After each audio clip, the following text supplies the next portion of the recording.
Radhe Radhe everyone. आज था मेरा डे 18। तो आज जो मैं ज़्यादा नहीं 2 से 2.5 आवर्स की स्टडी करी। एंड यहाँ पर जो है आज अपन टिक लगा देते हैं। वैसे अब से जो है डेली, जैसे आज तो 26 है ना आज, तो आज से जो है मैंने डेली ऐसे ऑर्गेनाइज रखा है।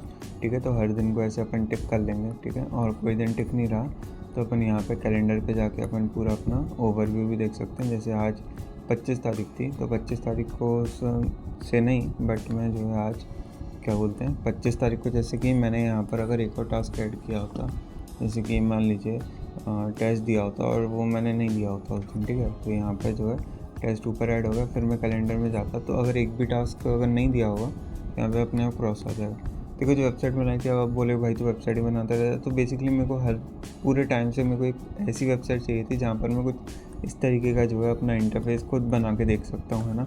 और यहाँ पे ईयर भी देख सकता हूँ। अब जैसा कि आप देख सकते हैं कि कितना टाइम बचा है। अभी जून चला है, 26 जून है, जुलाई, अगस्त, सितंबर, अक्टूबर, नवंबर, दिसंबर। ठीक है, तो आज जो है मैं शाम को इस वेबसाइट पे पूरा जितना भी डेटा जो है ऐड किया उसकी मैं वीडियो डालूंगा कि मैं एज अ ड्रॉपर अपने क्या स्ट्रेटेजी फॉलो कर रहा हूँ। ठीक है, और वहाँ पे आपको वेबसाइट का एक ओवरव्यू मिल जाए कि कैसे क्या चीज़ें रह रही हैं।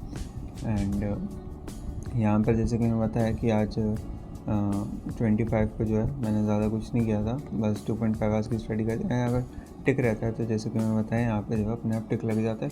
अगर एक भी टास्क पेंडिंग रहेगा तो अपने आप क्रॉस लग जाएगा। ठीक, तो यहाँ पर जो है अपन फ़ोन टाइमिंग देख लेते हैं अपनी।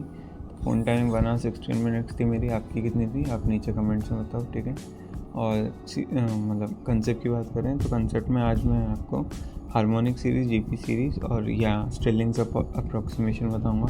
तो हार्मोनिक में क्या होता है, जैसे सिग्मा के इक्वल टू 1 से लेकर एन दिया है और 1/k दिया है। ठीक है, तो इसको अगर ओपन करेंगे तो कैसे होगा, ये होगा 1/1 प्लस में 1/2 प्लस में 1/3 प्लस में 1/4 से लेके 1/n। ठीक है, तो इसको जब अपन सॉल्व करेंगे तो इस पूरे का सम क्या आएगा, इस पूरे का सम नियरली इक्वल टू जो है अपना log n आएगा। ठीक है, तो ये सीरीज़ का जो सम है, ये जब हम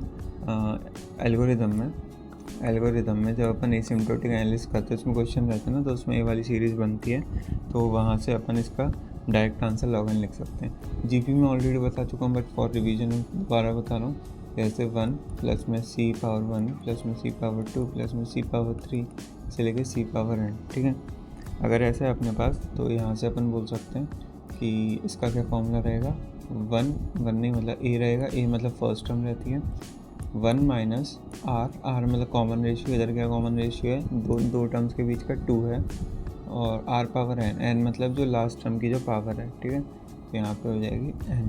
ठीक है, और अपन अपॉन में जो है 1 माइनस r। ठीक है, इसको और एक और क्या तरीके से लिख सकते हैं, दूसरा तरीका इसको लिखने का ये होता है कि r⁻n-1 और बीच में यहाँ सामने a और यहाँ पे r-1। ठीक है, तो ये अपन दो तरीके से जो है ये दोनों इक्वल रहती हैं वैल्यूज इनकी, तो अपन इंटरचेंजेबली जो भी अपन को सही लग रहा है उसको यूज़ कर सकते हैं। ठीक है, और स्टिलिंग अप्रॉक्सीमेशन की बात करता हूँ, तो ये जो कंसेप्ट है मैंने गूगल से देखा था यूट्यूब पर मेरे ख्याल से। ठीक है, तो क्या n फैक्टोरियल बड़ा है या n⁻n बड़ा है। ठीक है, तो n फैक्टोरियल बड़ा है कि n⁻n, तो देखो यहाँ पर इससे सॉल्व करने के n⁻n क्या कर रहा है, n into n into n into n कितनी टाइम, ये हो जाएगा अपना n टाइम्स। ठीक है, ओके, तो ये हो जाएगा अपना n टाइम्स।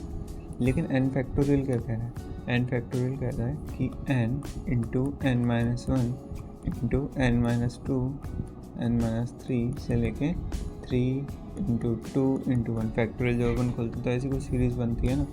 तो यहाँ पर कुछ जगह पे मतलब मैंने भी मेरे ख्याल से पढ़ा था पहले का भी, अभी इतना याद नहीं कि मैंने कहाँ पढ़ा था, कि ये देखो ये equal to big of n मान लो, ये equal to big of n मान लो, ये equal to big of n मान लो, ये equal to big of n मान लो, तो सारी टर्म्स को जो है n मान के n⁻n बोल दिया था। बट ये गलत है, ऐसा नहीं होता है कि n फैक्टोरियल n⁻n बड़े मतलब बराबर होते हैं, नहीं ऐसा नहीं होता। क्या बराबर होते हैं मैं वो भी बताऊँगा आपको, तो ये इनको ऐसे n नहीं मानना।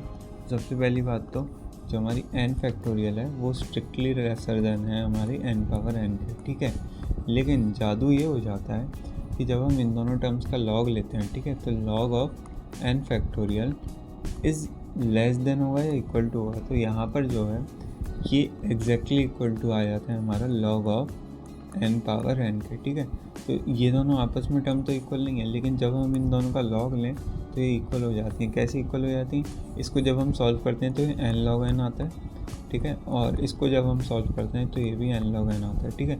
आपको ये सब कैसे आ रहा है, क्या आ रहा है, ये याद करने की ज़रूरत नहीं है। जब भी अपना क्वेश्चंस करते हैं अपन, उसमें अगर हमें n फैक्टोरियल दिया है ना, ठीक है, log ऑफ n फैक्टोरियल और log of n power n, तो दोनों की पावर सेम रहती है। लेकिन अगर कहीं n पावर n दिया है और n फैक्टोरियल दिया है तो ये स्ट्रिक्टली ग्रेटर है n पावर n, ठीक है।